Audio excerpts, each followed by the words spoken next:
Hey leaders, so before we have our session and I talk about financial planning, I want to kind of give an overview of the other frameworks that we've talked about and what they have to say about retirement planning. So first on the list, Dave Ramsey, some things to be aware of. He is very job positive. His formula and recommendation is that you put 15% of your household income in mutual funds and or real estate that you purchase with cash. But I think he's pretty strong on the mutual funds for I think the real estate is more in his wealth category, which is step 7. His formula is that you should be shooting for 10 times what you're planning on living off of. And that's also his number for a life insurance amount. And he is very positive pro mutual funds. So that's Dave Ramsey. Robert Kiyosaki with the Rich Dad Poor Dad books and stuff. He's quite job negative. So that's one of the interesting foundational dynamics that you have, is the difference there. He recommends, but he doesn't have like really specific do this, then that, like Dave Ramsey does. He has more like, how are you going to think about this, make decisions based on those criteria, things like that. He talks about having 3 retirement plans, one for being secure, one for having comfort, and the last one for wealth. So I think about it like a lasagna, like lasagna retirement planning, if you know about lasagna gardening.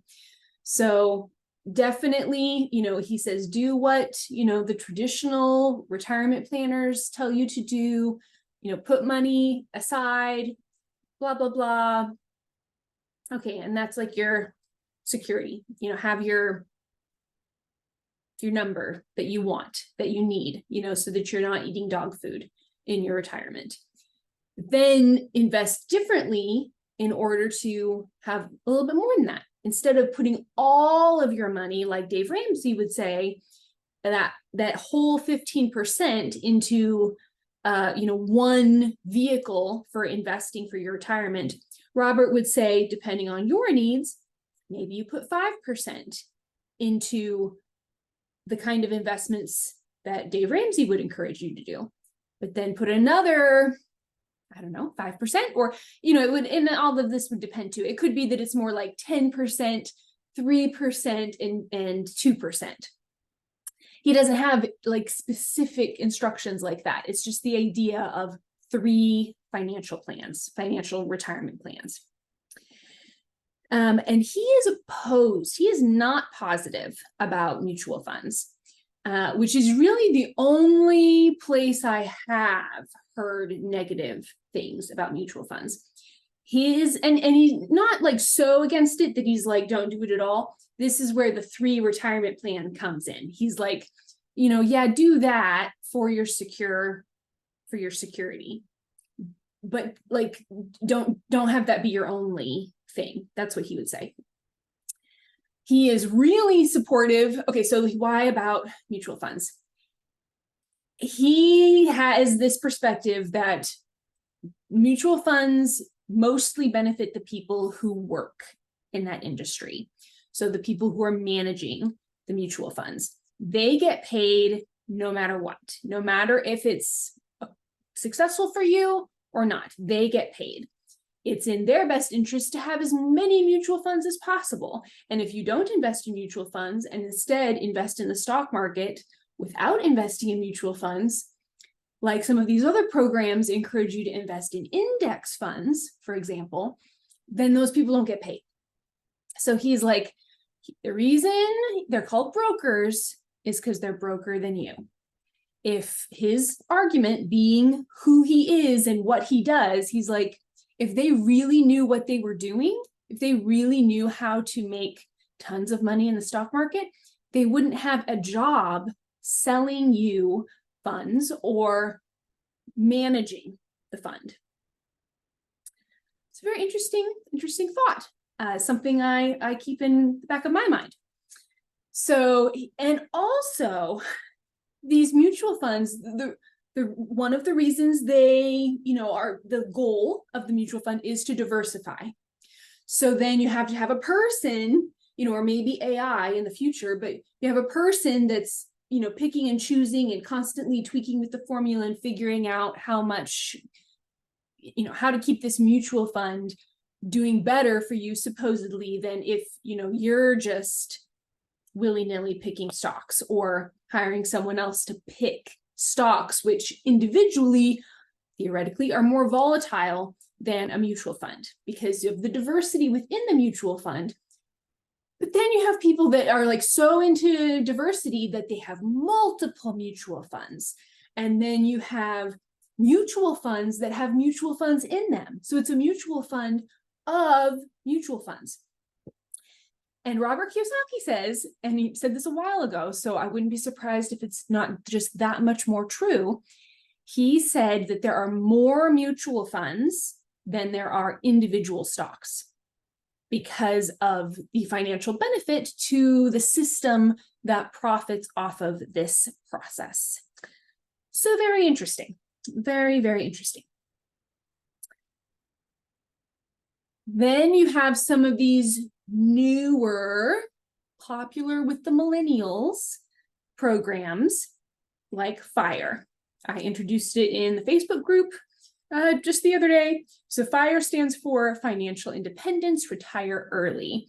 And it's like all about retirement because it's about just live off of a fraction of your income, put it all into retirement. And I don't know if there are specific instructions or recommendations for how. It seems like most of the materials I've seen are heavy on stock market investments. But I've also, there was one video in particular I posted that it seemed like there was real estate in there. So not sure about that, but the idea, isn't about living within your means, and just putting 15% away. It's like, it's all about retirement planning. So FIRE is, I'm going to call it job negative. And their number is 25 times.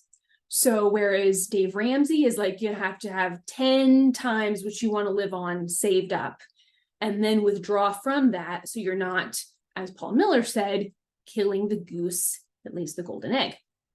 FIRE is like you put away 25 times what you want to be living off of, and then you're only drawing 4% a year.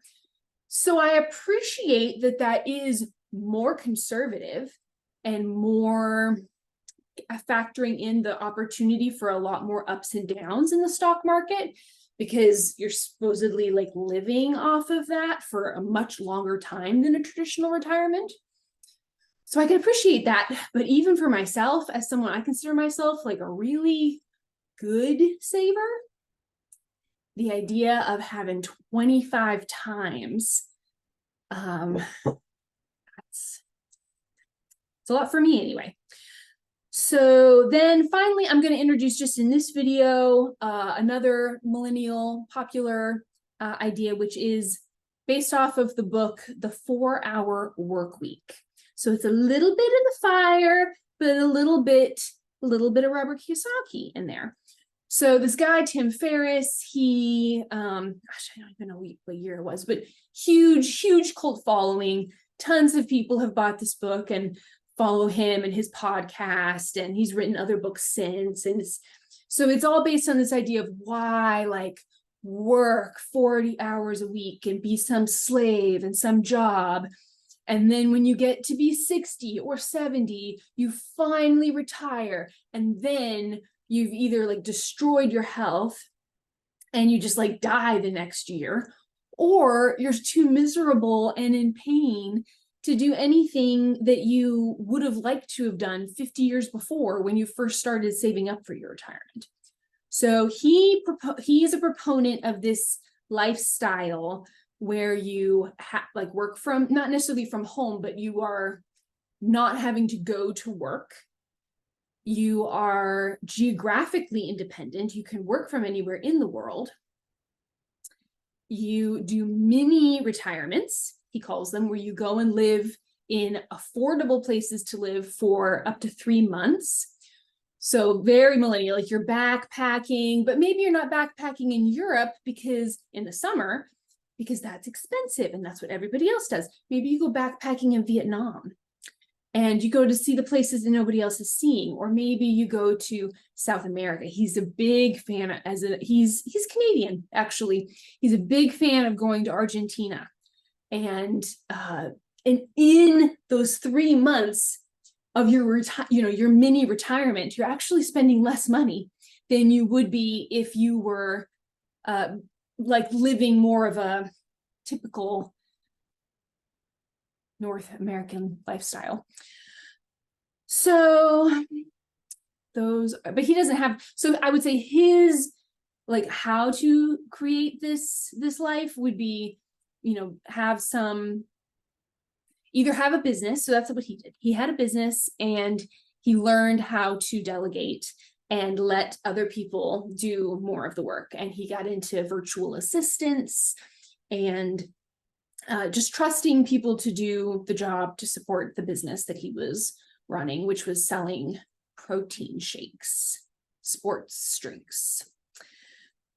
So hopefully this gets us all set up and ready for Tuesday when I give you this is going to kind of be the first time I'm giving you my take on a topic. So I'm going to tell you my thoughts about retirement planning on Tuesday. See you then.